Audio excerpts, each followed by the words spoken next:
example. Today, we have a very common problem with our youth. What's the problem? First of all, not everyone religious, we understand. So, some people becoming religious. Now they go on a date. After a date or two, they cannot hold themselves. Now they decided that they really want each other. They see chemistry. They see some love is being created. And he's thinking, that's going to be my wife. And she's thinking, I'm going to marry this guy. And what happened? Instead of holding themselves 2, 3, 4 months until they finally become legally married, they begin to touch each other. He holds her hand and a little bit, her arm, or he walks with her on the street, so he touches her back a little bit. So he's thinking, God doesn't care about touching her hand. Well, come on, it's not Iran here. It's the 21st century here. But surprisingly, it always starts with the hand, and the next day it's the arm, and then it's the shoulder, and then it's the face, and then she has to become a murderer when she makes an abortion 2, 3 months later. What made her murderer and him, both of them? What made them murderers? That he puts his hand on her hand for the first time. If he would listen to God not to touch her, or she would listen to God not to let any man touch her until her wedding, not to talk about the future will be beautiful and everything in her marriage will be fantastic with great harmony and peace, because God would be so proud of this modest girl that she listens to me and she didn't let a man touch her until she became officially a kala, a wife. Of course I'm going to bless her. What's the question? What, I'm going to punish her for holding her desire not to go and make sin and let any man touch her? Of course. She's going to get the best blessing. What do you think? You do what God told you and you get punished for it? What's going on here? Why people come to the wrong conclusion? Let's call Shomer Negia. Watching that nobody touch you. She has red lines. She never let a man make a full sin with her. Of course. Rabbi, come on. It's in our family, we were very observant. My father will kill me if he find out. But she doesn't understand that all the full sins that ended up very bitter started with a little touch and a hug and then a little kiss, and then it leads to things that's it. They cannot control themselves.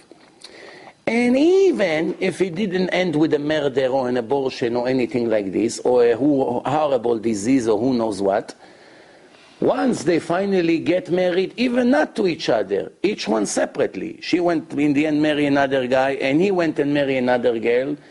They're going to suffer for the rest of their life for these sins. You cannot get away with that. Because you started at corrupted, rotten, the foundation of your life is rotten, it's not stable, you suffer for the rest. You cannot build 100 floors on foundations that are weak or crooked or who knows what. But we're lucky that God gave us the option to make repentance. Many of us could make sins, and then one day we wake up and say, you know what, I didn't know these things. My parents never told me. The public school I went to, the opposite, they encourage these things.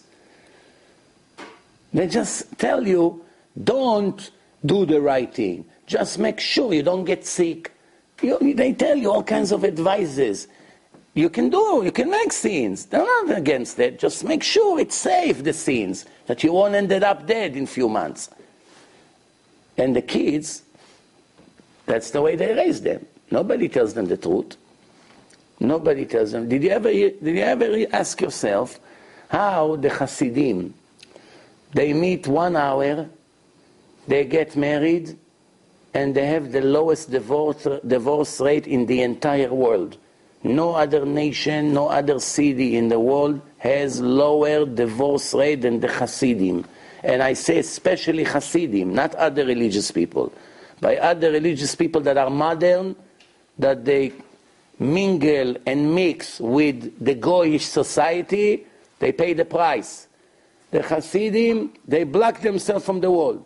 Sometimes they lose in certain things, I'm not saying no. But when it comes to modesty, when they finally meet each other, they get married and have no problem. You should see. I saw now, I was in Toronto. I saw a couple of Hasidim there, husband and wife. I like to follow things. I always like to back up what I teach. In reality, I want to check if it's really true, all the statistics that they say. You should see. Fantastic marriages. You see how the wife talks to the husband, how he talks to her, how the kids love their parents, how that's together. And they only met an hour and they got married. No, how can it be? Very simple. The answer is like this. When a person tries many things, he gets confused. When there's the time to make a final choice, he doesn't know what to choose. He saw 50 cars. One guy was working in a car wash. So I told him, what car you recommend I should buy? I'll tell you the truth, I drove more than 100 different cars. Maybe this one is good. No, this one. No, wait, this car is better. In 1 hour, he already told me maybe 20, 30 different names. I say, you know what, you got me more confused now. What is it? I'll explain to you what I mean. When a person grow up, age 15, 16, he start making sin. Jews, non-Jews, clubs, these, drugs, alcohol, parties. It seems that he enjoy for a certain period of time. But then when the time comes to get married, almost all of them get divorced right away. They can't hold the marriage. Why? When you got mixed with so many different things, you always compare your wife or your husband to what you've been experiencing in the past. And it drives you crazy, and there's always problem, and you're never satisfied. But this kind of kids is 18, 19. First time in his life he talks to a girl. I know it sounds very primitive, but we are not saying what God told us to do. What do you think? God is primitive? He doesn't know what he's talking about? The creator of relationship doesn't know what's the best recommendation. He made a man, he made a woman, he made the marriage institution, he made everything. And he tells you this is the only way. Not the best way, but there are other good ways. The only way. Pay attention. Sometimes you have few good ways. You open a business like this, you make $1 million a year. You open that business, you made 100,000. No, so what? So you made 800,000. It's not, that doesn't have to be perfect. Over here, it's either everything or zero. There's no other alternative way. That's what people don't understand. It's either the way of God or nothing will work. So he never spoke to a girl in his life. They watched their eyes. They sanctified their name by learning Torah, mikveh, everything. Their entire environment is clean. And all of a sudden, what happened? One day, they put him in front of a girl. For the first time in his life, he sits face to face with a girl. Not the prettiest in the world. Not, like the best bargain. Right away, so excited from her, because he doesn't know what to compare her to. And that's a connection that will stay forever. And the same thing by her. She never spoke to a guy. Sometimes you wonder, you see, among the Ashkenazim Hasidim, their wives, if they would not be religious, each one of them would be Miss Universe with their beauty. There's beauty that is very hard to find. And they meet guys with long beards that everyone say, how can it be? I mean, these guys are not handsome like in a magazine or in the movies. How this woman, like she will get the best movie stars. Because we are thinking in a rotten way, the way we were raised in the rotten society. By them, it's all spiritual. It's different than what we have. This is what people